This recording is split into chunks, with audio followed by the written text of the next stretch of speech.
मैं India alliance का आदमी नहीं हूँ, मैं उसमें नहीं हूँ, लेकिन मैं खुद हैरान हुआ कि वो उमर साहब अलायंस के खिलाफ बोल रहे हैं, हक में बोल रहे हैं। सो उसी से आपको मालूम पड़ेगा ए टीम कौन है और बी टीम कौन है। पीडीपी तो करें, आप तो तब से लड़ते आ रहे हैं, उसमें क्या प्रॉब्लम? नहीं, कौन सी प्रॉब्लम है? देखिए मैं आपको बात बताऊँ, एक टाइम पर पीडीपी कहती थी कि ये कातिल है ना,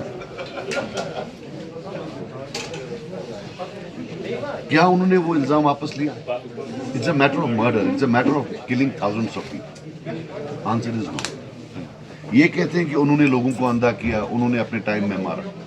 सो व्हेन देयर आर एलिगेशंस कि जहां कश्मीरी लोगों को, बिलखुसूस कश्मीरी मुसलमान को कत्ल करने की बात आती है, तो मुझे समझ नहीं आती है कि दोस्ती का ग्राउंड क्या हो सकता है। बेरोजगारी ये हर जगह होता है, पूरे हिंदुस्तान में इलेक्शन हो रहे हैं, कांग्रेस अपनी बात बोल रही है, बीजेपी अपनी बात बोल रही है, समाजवादी पार्टी अपनी, यही तो this is how election, so that's how it is in every part of the world. यहाँ भी वैसा ही हो। के लिए पार्लियामेंट्री बोर्ड पे बैठेगा, जिसके हेड निजामुद्दीन भट्ट साहब, तो वो बैठेंगे, वो मेंबर्स हैं 5-6, वो बैठ के तय कर लेंगे इंशाल्लाह। लोग ये कह रहे हैं कि शायद सजाद साहब ही, वो पार्टी का फैसला होगा, मेरा फैसला तो नहीं होगा। मतलब डिसेंट को ऐसे कर्टेल करना, ये शर्म की बात है। मुझे समझ नहीं आती कि ये किस टाइप का ऑर्डर निकला हुआ है, और ये शर्मनाक ऑर्डर मुझे लगा कि कोई प्रोटेस्ट नहीं कर सकता, कोई बोल नहीं सकता, बट इन ट्यून है ये जो पूरे हिंदुस्तान, शायद इंडिया में तो किसी जगह नहीं, नोवेयर, पूरे मुल्क में किसी जगह नहीं है, बस यहाँ इन्हें लेबोरेटरी बना के रखी यार। मैं इलेक्शन कराने के मूड में तो है नहीं, अब पार्लियामेंट मजबूरी है उनकी, वो तो करा लेंगे, उसको रोक नहीं सकते। बाकी तो लग तो ये रहा है कि वो मूड उनका कोई इलेक्शन कराने का। देखो, I will tell you one thing, first of all आप ये मत डिसाइड करो, बोलो कि सब्स्टिट्यूट है ULB for assembly. The most powerful and important institution of politics is assembly, and till now what government has tried to do is to say that we have ULB, so there is no need of assembly.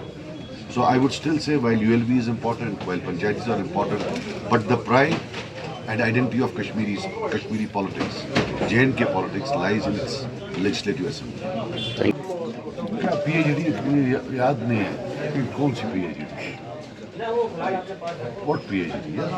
Let us not bring violence into क्या है, ये हालात ठीक है या खराब है, उसे क्या है, इंसेंटिवाइज होती है।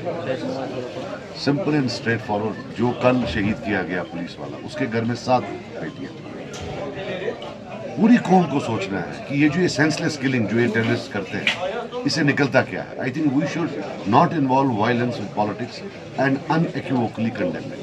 That's all I can say about it. देखो मैं आपको एक बात बताऊं, ये शायद किसी ने नहीं बोला होगा, ये जो ये नंबर 1 डर, वो हमने भी देखा, क्योंकि 5-6 लाख लोग थे वहाँ कुपवारा के जो आए थे, जो वहाँ गैदरिंग थी, उसको देखकर उमर साहब को बात करनी चाहिए। टरबाजी, मैं पहले भी बोलते हैं, टरबाजी कितनी देर चलेगी।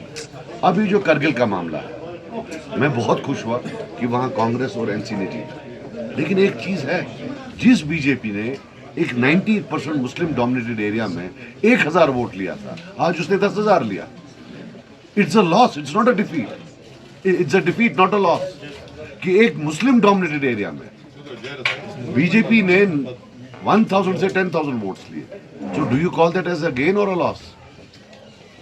बाकी आई थिंक यूएलबी भी होने चाहिए, पंचायती भी होने चाहिए, बट आई थिंक पहले असेंबली इलेक्शन होने चाहिए। सर यार मेरी बात सुनो, ये बड़ा आसान होता है बोलना, बाकी मैंने स्ट्रगल की है, मेरी जमानत जब्त हुई है, मैं उमर साहब की तरह आरएसएस की गोद में पैदा नहीं हुआ जब फॉरेन मिनिस्टर बना। यहाँ अगर कोई ए और बी टीम है, वो दुनिया को पता कौन है, जिन्होंने हुकूमतें की, जिन्होंने सेंटर के साथ मिलकर लोगों को कत्ल किया, जिन्होंने सेंटर के साथ मिलकर फांसियां दी, जिन्होंने सेंटर के साथ मिलकर पीएसए लगाए, वो सब भूल जाए।